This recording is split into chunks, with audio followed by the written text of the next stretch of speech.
Se yo fe ki di je ya anko inimitche Envoy yo aji si men pou yon solo Si ou bien pi tout moun ou gen bien salop Bon set nan ba man dem WhatsApp Bon set nan ba man dem WhatsApp Pilon nige pase pi yo kre souve mwen bo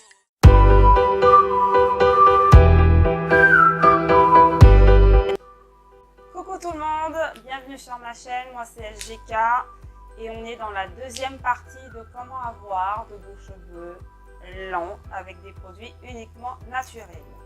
Donc aujourd'hui je vais vous présenter les produits que je préfère pour stimuler la pousse des cheveux et pour en prendre soin au quotidien. Voilà. Donc tout d'abord on va commencer par les huiles et la première c'est l'huile de ricin que j'utilise en version dark. Donc j'utilise la marque Black Castor Oil, comme vous pouvez le voir. Cette huile est aussi appelée Palma Christi ou Carapace aux Antilles. Et je préfère Black Castor Oil parce qu'ils font une version dark. Donc c'est très foncé et je trouve que c'est plus efficace que l'huile de ricin basique. Un peu clair à mon goût et j'ai vu la différence en fait, donc voilà. Ensuite j'utilise l'huile d'amla,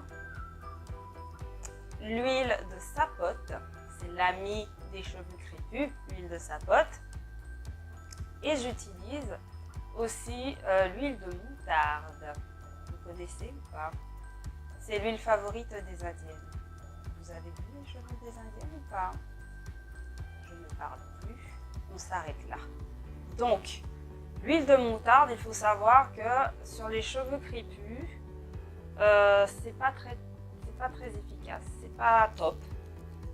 C'est censé gainer les longueurs, mais non. Sur le cuir chevelu, c'est parfait, mais sur les longueurs, ça va pas du tout. J'ai envie de dire que c'est la catastrophe. Ce n'est pas dramatique, j'exagère. Mais évitez de mettre sur les longueurs. Il vaut mieux mettre l'huile de ricin, l'huile de moutarde, l'huile d'amla, l'huile de sapote sur le cuir chevelu. Et puis sur les longueurs, moi ce que je préfère mettre c'est l'huile de baobab, l'huile de jojoba, l'huile de yambou, elle est top cette huile, l'huile de pracaxi, si je prononce bien, pracaxi, abyssinie. Et aussi un tout petit peu d'huile de coco parce que oui ça pénètre bien, oui c'est une huile qui est waouh pour certaines personnes mais pour d'autres en petite quantité c'est bien mais en gros c'est toute seule, non c'est pas top. Donc évitez de mettre comme moi toutes ces huiles en même temps parce que moi je les ai testées avant donc elles fonctionnent bien pour moi. Mais pour savoir si elles vont bien à vos cheveux, il vaut mieux en mélanger deux au début. Et si ça va, ben, vous pouvez en rajouter d'autres si vous voulez. Mais elles fonctionnent toutes pour moi et elles sont très très bien pour stimuler la pousse des cheveux et certaines sont des anti-chutes. C'est le problème que je rencontre en ce moment. J'ai les cheveux qui poussent, oui. Ils poussent bien, ils poussent vite. Et par contre, comme je suis stressée, donc je les perds, j'ai des chutes de cheveux, donc voilà. On passe à la suite. Dans l'huile de moutarde, d'amla et de sapote, je mets des huiles essentielles. Le gingembre, le romarin et l'arbre à thé. C'est magnifique et ça stimule encore plus la pousse. Donc voilà. On passe au lavage des cheveux, parce qu'on n'utilise que des produits naturels, n'oubliez pas. Donc celles qui ne veulent pas sauter cette étape avec des shampoings tout faits, j'ai une recette qui est pas mal, qui enlève bien le gras sur les cheveux. C'est le rassoul, le miel pour adoucir un peu, l'aloe vera, mais c'est pas obligatoire, mais bon, ça hydrate énormément l'aloe vera. Et je mets aussi de la poudre d'amla, oui parce qu'elle existe aussi en poudre, cette huile, l'amla, et je mets autre chose, je mets un macérat hydroglycériné à l'hibiscus que je fais moi-même. Et je mets aussi, je ne me rappelle plus, de la poudre de noyau d'olive. Voilà, c'est une poudre qui nettoie. Voilà, comme le rasoul, ça nettoie. Le rasoul enlève bien le gras et les impuretés, mais le noyau d'olive, la poudre de noyau d'olive aussi, ça nettoie. Ensuite, après avoir fait mon petit shampoing, après avoir rincé, je fais un masque, toujours pour la pousse. Et dans ce masque, je mets une poudre dont il a été prouvé scientifiquement qu'elle fait pousser les cheveux. Donc cette poudre se nomme Bringage. J'ajoute à cette poudre récemment, parce que je ne la mettais pas avant, de la poudre d'ortie piquante. Pareil, ça stimule la pousse des cheveux. La poudre de Cachour Sugandhi, je ne sais pas comment ça se prononce, si c'est Sugandhi ou Sugandhi, non pas ça. Et ma poudre favorite, la poudre de guimauve. Elle est parfaite, elle est magnifique. Elle gaine les cheveux, elle aide à démêler, ça allonge les longueurs, ça définit les boucles, elle fait tout, elle est au top, elle est magnifique. C'est la poudre de guimauve. Il ne faut pas oublier ce nom parce que c'est une poudre, elle est magique ou pas? Presque, elle est presque magique, elle est merveilleuse. J'ai oublié de dire que dans mon shampoing, je mets aussi du MSM, c'est du soufre. Et oui, c'est censé aider à faire pousser les cheveux aussi. Mais bon, je la mets dans les deux. Je la mets dans mon shampoing et je la mets aussi dans mes masques et ça fait pas de mal du tout.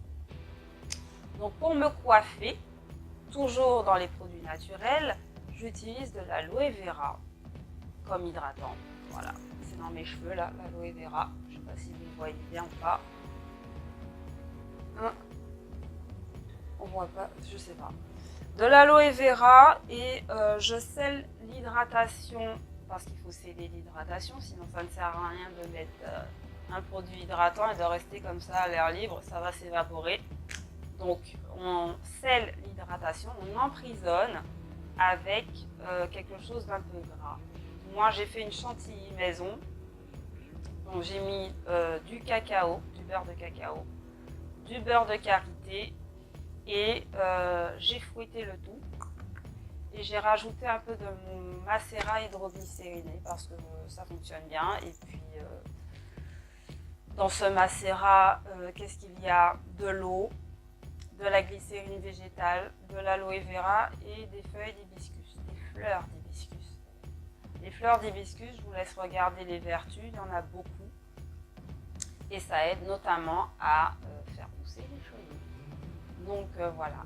Donc si vous voulez acheter ces huiles, moi je les prends chez Aromazone, mais pas toutes. Vous pouvez les prendre partout, n'importe où sur le web ou peut-être même à côté de chez vous. Il doit y avoir quelqu'un qui vend ces huiles. Mais sachez qu'il faut toujours les prendre 100% naturels et purs. C'est pareil pour les beurres.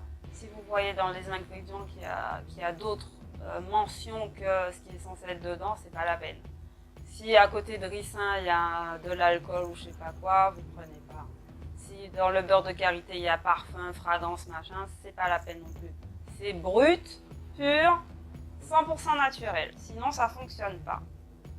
Donc voilà. Ensuite, pour celles qui ne veulent pas utiliser des produits naturels pour se coiffer, ou alors celles qui ne veulent pas se laver les cheveux avec du rasoul, on garde le masque et le bain d'huile, mais la coiffure et le lavage, vous pouvez utiliser les marques Camille Rose, Miel Organics et Jane Carter. Ce sont des marques que j'aime beaucoup parce que j'ai essayé énormément de marques. Il faut tester pour trouver ce qui va bien à vos cheveux. Et j'en ai testé beaucoup. Et celles qui m'ont le moins déçu ces derniers mois, ces derniers temps, ce sont ces marques. Camille, Jane Carter et Miel. Donc voilà. Je vous ferai une vidéo pour chaque étape, chaque mélange. chaque recette. Et on se revoit très bientôt. J'espère que cette vidéo vous a plu.